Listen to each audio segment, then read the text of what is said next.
আসসালামু আলাইকুম প্রিয় ভিউয়ার্স, আপনারা সবাই কেমন আছেন? আশা করি আপনারা সবাই ভালো আছেন। প্রিয় ভিউয়ার্স, গাজীপুরে শুরু হয়ে গেছে রথ মেলা।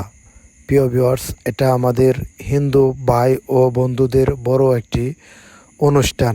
প্রিয় ভিউয়ার্স, আমরা কিন্তু গুছিয়ে তেমনভাবে বলতেও পারি না এটাতে কি এদের অনুষ্ঠান নাকি পূজা নাকি বড় ধরনের একটা কি, এটা আমরা জানি না। প্রিয় ভিউয়ার্স, এটা একটা রথ মেলা। এটা অবস্থিত গাজীপুর জয়দেবপুরে শিববাড়ি মাঠে।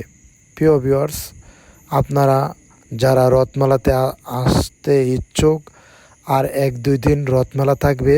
এ মাসের 1 তারিখ পর্যন্ত রথমেলা থাকবে। যারা আসতে ইচ্ছুক তারা চলে আসুন। প্রিয় ভিউয়ার্স, শুক্রবারে এত রথমেলাতে এত ভিড় হয় যেটা না দেখলে বিশ্বাস করবেন না। প্রিয় ভিউয়ার্স, সকলেই ভালো থাকবেন। দেখা হবে পরবর্তী নতুন কোনো ভিডিওতে। এ পর্যন্ত আমার চ্যানেলের পাশে থাকুন, আমার চ্যানেলটি সাবস্ক্রাইব করে আমার সাথে থাকুন। ধন্যবাদ। আসসালামু আলাইকুম ওয়া রাহমাতুল্লাহি ওয়া বারাকাতুহু।